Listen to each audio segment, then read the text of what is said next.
Hi, everyone. This is Misty Mercado with Social Connects. Thank you for joining us today. We are really excited to have our fourth in the series of Impact and Influence. And today we have with us again Stacy Hunke, who is a CEO, founder of her company, Stacy Hunke Inc. Stacy is a keynote speaker, and she is an executive coach, an executive mentor, and she really focuses on the area of impact and influence, which is something we could all learn from. So thank you, Stacy, for joining us today. It's so good to have you back. Thank you, Misty. It's always good to be back. Well, so Stacy, today I was really hoping to ask you some questions about a subject that all of us watch on the news unfold every single day. Maybe we watch it in our own companies every single day. And that is really going to be focused on executives and people who are in higher leadership positions that wield a lot of power, a lot of notoriety with their titles, but maybe they're lying to themselves a little bit about where they need help, where they need focus. And so just looking at the news, we see so often these executives that stick their foot in their mouth by saying something inappropriate or perhaps not exactly truthful. Maybe they're trying to explain something in all the right ways, but the way that their body language or their image or how they're delivering their message just doesn't match up with what they're saying, so they're losing the trust of their audience. Mm-hmm. And so today I was really hoping that we could talk a little bit about why do people have a tendency to believe the bigger their title, the less help they need, the less coaching they need, when in fact the opposite is the truth. Mm-hmm. In what experience do you have in working with executives that are just in complete denial about this? Mm-hmm. Your first question about why do we believe our title dictates the amount of influence that we have. You work hard to get that title. You have years of experience. Every day you communicate. Something that we do daily, we start to take it for granted. Feedback is flawed. We tapped into that a little bit in previous Google Hangouts, where when you get to a CEO position, or even that next tier down, this C-suite, a lot of my mentees that are in that position will say to me, Stacy, we love you and we hate you all at the same time. They claim they love me because I tell them how it is. They hate me because I tell them how it is. All kidding aside, they will ask me, why doesn't someone tell me, going back to where you just went, my body language doesn't match my message when I'm talking to the investors, that I'm not looking directly in the camera or I'm not addressing media's questions when I'm getting media an interview. It's because you're the CEO. Who's going to tell you that? Unless you really, Misty, have someone on your team who is going to be truthful for you. That's the challenge. We get to that position, and feedback, this is generalizing because there may be some viewers out there right now where they do have very trustworthy individuals who are giving them constructive feedback. The feedback tends to be flawed. And because we are constantly going back to this concept that you and I have talked in the past, we don't know what we don't know. If no one's also giving you feedback, if you're not regularly, as an executive, seeing yourself on video playbacks and then having the professional say, did you see that movement? That was inconsistent with that message. Did you see how you positioned that sentence together? That created some confusion. I'll give you an example. A couple of months ago, we received a call from a CEO who gets a lot of media exposure suddenly. Hadn't gotten a lot of media exposure before, and it was a positive thing because of the growth of the company. He had never received professional training, had never really received professional advice on what kind of level of influence does he have, how does he come across, how does his listeners experience him, until he saw a live interview. He saw the live interview of him saying and ah, and looking anywhere but at the camera, and really looking fidgety and questioning himself and the answers that he was receiving from media. He sent me the playback and said, I see what I'm doing. I don't know how to correct it. Here's how I want to come across: confident, a leader, trustworthy. I'm not sure I see that in this interview, but I'm not sure how to do it. That's one example of it already backfired. It took him to get exposure. There was huge exposure in their big city on the media for him to say, I need help. I've had another individual who recently got into a position where they had a whole new board, and I am working with them, with the CEO, to help them. I'm trying to keep this very broad without unveiling or running the risk that if this person sees this Google Hangout, they know who I'm talking about. He needs to have a better relationship with his board. Now, he hasn't had a good relationship because the board didn't know who he was. He entered that first board meeting based on how he had the relationship with previous board meetings, and it doesn't work with that style. Conversations, they were in conflict, a lot of objections. He didn't get his message across. Action wasn't taken off his recommendation. And these are all examples of, now here's the issue. He's already created a reputation he doesn't want to create with his board, and now I come in and need to correct it. That's why I think, especially as an executive, playing off what you said, kicking off this hangout, you are extremely visible. I don't care how good you are, how effective you are, how much positive feedback you've already been given. Influence Monday to Monday is a lifelong learning, and it never stops. I think as an executive, I want to know. I want to know what kind of message I'm throwing out there, whether it's face-to-face, whether it's through the media, whether it's through social media, to be making sure that my reputation that I want is loud and clear, and I don't run the risk of not knowing what I don't know because I'm just going off of my experience, my title, and how I feel when I communicate. Well, the examples that you just gave, at least those CEOs and those executives were wise enough to realize that they needed the help. I think where I get the most blown away is by those that are so arrogant or egocentric that they think that they're immune to these types of mistakes, or they think that their title alone wields them so much influence that even if they do make mistakes, they shouldn't be held accountable to fixing it. What experience do you have working with those executives that are just too proud to admit they need the coaching and maybe have really had to get the involvement of other people to convince them that they need the help? We have one. It's a success story, and then I'll tell you not a success story, because life is not all full of successes, and I think we can all learn from those situations that don't pan out the way you want it to work out. We had an individual. He wasn't in a senior executive, so think director level, and director level was right below that senior executive in this company we have been partnering with. He did not come to us. His direct report above him came to us and said, here's the situation. He has gotten promoted to a director. He still acts like a manager, meaning he's too friendly with his team.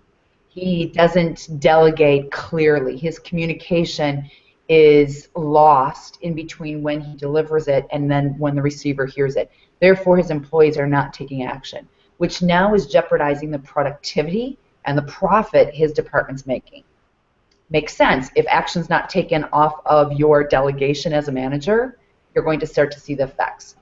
We came in to really let him see through the eyes and ears of his teams how he was coming across, that he was way too laid back for a director position, a little bit more hanging out with your friends on a weekend mentality was in that role. Now, I'm not saying certain roles, I think that works. It's just when you're at a director, expectations are different and you're more visible. A lot of pushback at first. And the pushback was pretty standard on what we've seen before, where we start to video record him and he would make up every excuse possible for why he came across the way he came across. Then we try to enhance and pull out on when do you want to socialize and when do you have to be director versus buddy on the weekend. Or where's that fine line? When we gave him recommendations, instantly he goes to the place of, well, now I'm not authentic. That's not how I am. And the idea is when you enhance your level of influence and your level of communication, verbal and nonverbal, it's not that you're changing yourself. It's like an athlete. You're only getting better. You're making yourself more authentic, to be trusted, to be perceived as confident. A lot of pushback for several sessions.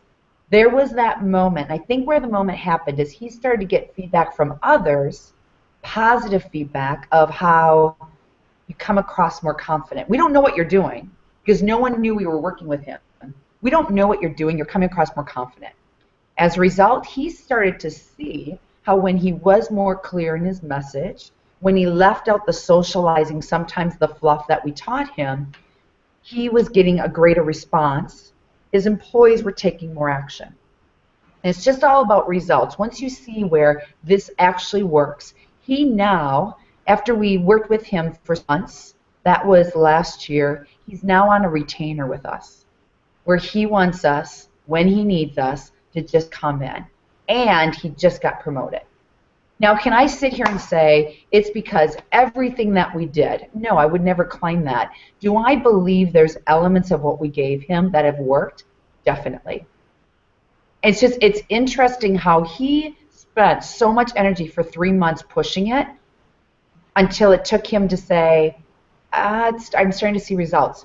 Unsuccessful story. Tell me if I shared this one with you already. It's a large insurance company here in Chicago.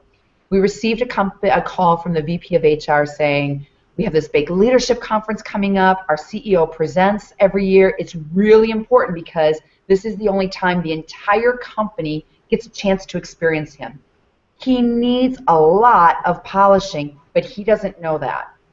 So what we're going to do is we'd like for you to come in, and you're going to come in with your team and really work with his leadership team, because that way he thinks his leadership team needs it, and we'll just kind of weave him in. This following week, Misty received a call from the VP of HR. She said, it's not going to happen. We won't be bringing you in. I asked for feedback. She said, the CEO feels we don't need you. Now, what's interesting about that, it was for him. And who knows, he's probably still there doing what he needs to do. That's a scenario where as a company, they're not giving him that feedback. And that's really what I think shocks me more than anything, especially when we sit down and we watch the news. It seems like almost every week there's an executive that is giving some type of press release, some type of an announcement, whether it's a product release or for investors or just answering questions about their company. And they just believe that they don't need that help. They don't need that coaching. But then what happens is they take that authentic way of speaking one step too far, and it just puts the company in a tailspin where they literally spend months trying to backpedal and take back what that executive said or correct that image. Now they've got an image issue with their clients. They've got an image issue with their investors. They've got an image issue with the press. And it seems as though really what it boils down to is so many executives just lie to themselves that they reach that level of authority because they're so good, and not understanding they've reached that level of authority and now have more of a responsibility to fine-tune what it is that they have to say and how they say it. And so I hardly ever watch the news when a situation like that happens that I don't immediately think of you and say, why didn't they call Stacy? Why didn't they get some help? I used to. I guess, my question for you is, what piece of advice would you give our listeners, specifically someone who is in a higher level of authority within their company? Maybe they own it, maybe they're an executive, maybe they are at that upper level management. What type of advice would you give them to kind of get over themselves and to own the fact that they're not perfect? They do have more exposure on, with what they have to say, and to own the fact that they're going to need some help. What advice would you give them to kind of get over that ego? Mm-hmm. I think the only way anyone at that level can get over the ego, and you've heard me say it many times before, I don't know how else to do it, is I really believe they have to see themselves in action. Because even as a professional coach would go in and give advice, I don't think it would do any good. Even if one of their peers would give them advice on your ego's getting in the way, or that media interview that you just did, you really stepped on some toes you shouldn't have stepped on. I don't think they'll see it that way because they're caught up in what they know to be true. They're relying on their level of experience and their title. They also need to realize that authenticity means consistency. I'd like to think, and correct me if I'm wrong here, many professionals, it's like the example that you gave of the director, they don't know how to draw that line where, yes, you can be yourself. Yes, you can have your personality and let it shine. But you need to understand there is a different audience that you're speaking with when you're at home, at the bar with buddies, or standing in front of a circle of investors or employees.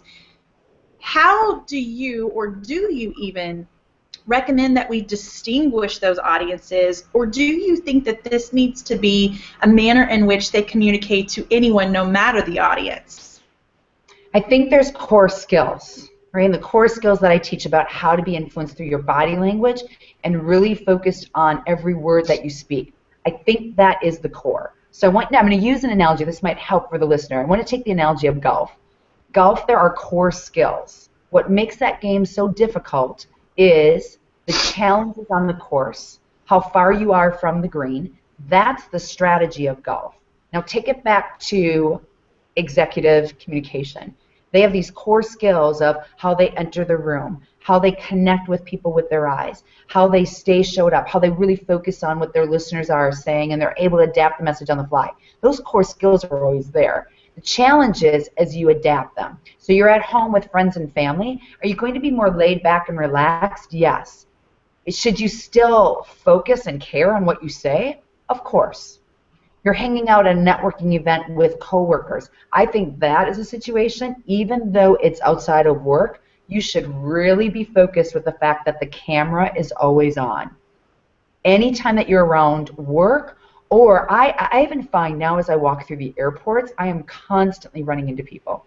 I had a participant tell me earlier this week, Stacy, I was behind you at the TSA line a couple of weeks ago, and I thought, that is a friendly reminder. Now, I'm not saying I turn it on, but I've learned to really hang on to these core skills and make sure that my reputation, no matter where I am, is always on. I'm in church the other day. Someone taps me on the shoulder and says, are you Stacy? And it was someone that sat in a session of mine years ago. And that's just an example of I'm in a very visible role. An executive is in a very visible role. Do I think, of course, do you relax in your home? Of course you do.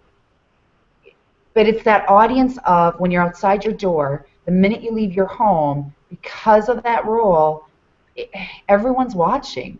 And only you can determine what you experience. Funny that you say that. You talk about it in the airport. One of my previous employers, I worked very closely with the CEO, and on a daily basis got an opportunity to really experience working with him, experience his style. And to this day, I still consider him, whether he knows this or not, really one of my mentors. A few years after I had moved on from that company, and he had moved on from that company as well, he was the CEO of a competitor. He had kind of gotten swept up by a competitor. I ran into him in the airport. Well, he was in a T-shirt, cut-off shorts, flip-flops. His hair was messy. He had a 5 o'clock shadow and was drinking a beer. So he was still a CEO. He was still very influential. He was still very professional at work. But all of a sudden, I started to question, who is he? Like, who is this guy? Is what I'm seeing at work the real him? Or is what I'm seeing at the airport the real him? Now, bless his heart, he could have been going on vacation, much needed vacation. Lord knows he was a very hardworking individual. But just that image was so confusing to me, and I worked with them every single day. So I can only imagine executives that only have those momentary exposures to an audience of when they lack that consistency of what a confusing situation that can make for a listener. Oh, it is so, I have so many stories. I know we don't have time for it. Right. I've seen it before where I'm in a meeting observing, it was a senior, I think he was a VP, senior VP of sales, and he's delivering this message around all the changes that were happening in the company. He's trying to encourage the team. Later, overheard him in the hallway talking completely opposite of what he said in that room. And I thought, okay, but the whole idea of, and I'm not saying you have to be constantly prim and proper, but you're not going to see me running through an airport in sweatpants and tennis shoes. And that's even if I wasn't in this role, it's just you don't know when someone's going to run into you. And like you had said, now a client's going to see me in front of them, and all they can think about is the sweatpants and the tennis shoes. Exactly, and that's what gives them the impression of, like what you said earlier, that you're turning it on and turning it off, as opposed to integrating it into the core of who you are and making it really a part of who you are. So, well, Stacey, so before we wrap up our session, yes, is there any last tidbit of advice that you would give to an executive who's maybe on the fence as to whether or not they should bring you in, should hire you, should get that help or that assistance? Maybe they're a little reluctant. What piece of advice would you give them to kind of help them make that decision? Let's have a phone conversation. It is that simple. And one thing that I always do is I let that call be that final decision for that executive, because it has to be a win-win. I think until the executive would talk to someone like myself who's been doing this for 12 plus years to really get a feel for, am I the right fit? How can I help them? What are their issues? And maybe it's even broader scale than what we do, that being helping them become more influential.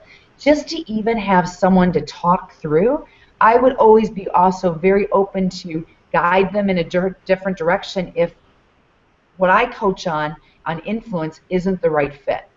But I think because they don't know what they don't know, they're going to sit on that question for a very long time, and time will always be an issue. They will never have time to do coaching. It's just the way it is. They won't have time. The fact, though, that this is such a make or break for anyone's career, I don't think you don't not have time to at least have a conversation around it.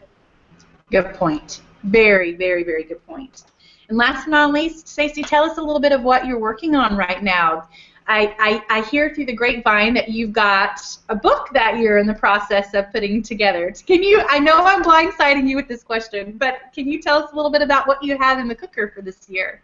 Well, this is great, because the more people we tell that I'm writing book number 2, I really do have to complete it. Yeah, accountability. The book title, we've confirmed it, is Redefining Influence. And it's all about a lot of these Google Hangouts that you and I have been done on what is influence, how do you accomplish it Monday to Monday, no matter who you speak to, no matter what medium that communication is getting pushed through. We have spent the last year and a half researching. Lots of research, lots of interviews with top CEOs. That will all be in the book. The goal, at some point, of being very broad here, talk about not putting the cuffs on me right now, at some point this year, that book will get pushed out. Another exciting piece that we are doing is, stay tuned, there'll be a new marketing video coming up later in March or early April, and we are revising Take 5. I just cut a bunch of new videos this week because the material changes. So we wanted to upgrade on that material as well. That's coming out later this month, meaning February, sorry. So busy. You always have so much going on. I don't know how you do it. Unless you're just not sleeping, and that's just the secret you're telling me. Well, Stacey, thank you so much for your time today. It's always such a pleasure to get to talk to you. I love to watch our Google Hangout playbacks just to help coach myself and understand where I need work. So thank you so much for the opportunity. It's always such a pleasure. Thank you, Misty. Have a great day. Thank you.